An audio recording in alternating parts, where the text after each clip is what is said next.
తాటి రొట్టె చేయడం ఫస్ట్ టైమ్ అయినా, చేస్తే అదే వస్తుంది కదా అని చెప్పి 2 తాటిపళ్ళు తీసుకొచ్చి, బాగా పండినవి తీసుకొచ్చానండి.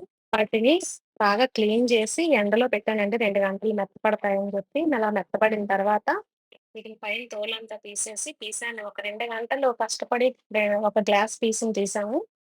తాటి రొట్టెకి కావాల్సిన ఇంగ్రీడియెంట్స్ అన్నీ రెడీ చేసుకున్నాను. ఒక గ్లాస్ పీసుని తీసుకుంటే, ఒక గ్లాస్ వరకు వరి నూక, లలిత బ్రాండ్ వరి నూక తీసుకున్నానండి. ఒక ముప్పావు గ్లాస్ వరకు కొబ్బరి కూరు, ఒక ముప్పావు గ్లాస్ బెల్లం, ఒక టేబుల్ స్పూన్ వరకు నెయ్యి. వీటన్నిటిని రెడీ చేసుకున్నాను. ఒక బౌల్‌లో వరి నూకేసి కొంచెం తడిపి ఒక 10 నిమిషాలు పక్కన పెట్టుకున్నానండి. నీళ్ళతోనే తడిపి పక్కన పెట్టాను. అలా 10 నిమిషాలు నానిన వరి నూకలో గ్లాస్ తాటి పీసు, అలాగే కొబ్బరి, బెల్లము, ఒక టేబుల్ స్పూన్ వరకు నెయ్యిని కూడా వేసి బాగా మ్యాష్ చేసుకున్నానండి. ఆ బెల్లం ముక్కలు లేకుండా బాగా కలుపుకున్నాను. కలిపి మనం వేసిన వరి నూక, బెల్లము, కొబ్బరి అన్నీ బాగా కలిసేలా కలుపుకున్న తర్వాత ఒక 2 అవర్స్ బాగా నానితే రొట్టె బాగా వస్తుంది కదా అని చెప్పి 2 అవర్స్ పక్కన పెట్టేసానండి.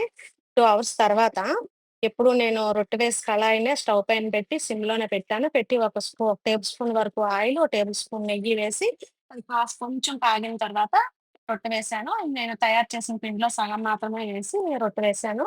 వేసిన తర్వాత ఒక 10 నిమిషాలు సిమ్‌లోనే అలా కాల్చిన తర్వాత రొట్టెని రెండో వైపు టర్న్ చేద్దాం కదా అని తీస్తే అస్సలు రాలేదు. ఎంత ప్రయత్నించాను గానీ రాలేదండి.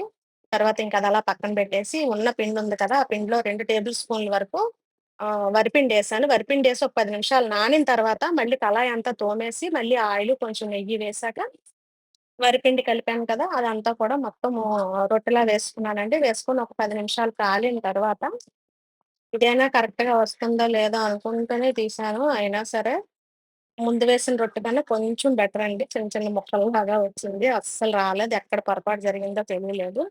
మీకేమైనా తెలిసినట్లయితే నాకు కామెంట్ సెక్షన్‌లో తెలియజేయండి. తాటి రొట్టెల్లో తాటి ఉప్మా అయింది. టేస్ట్ అయితే సూపర్‌గుంది.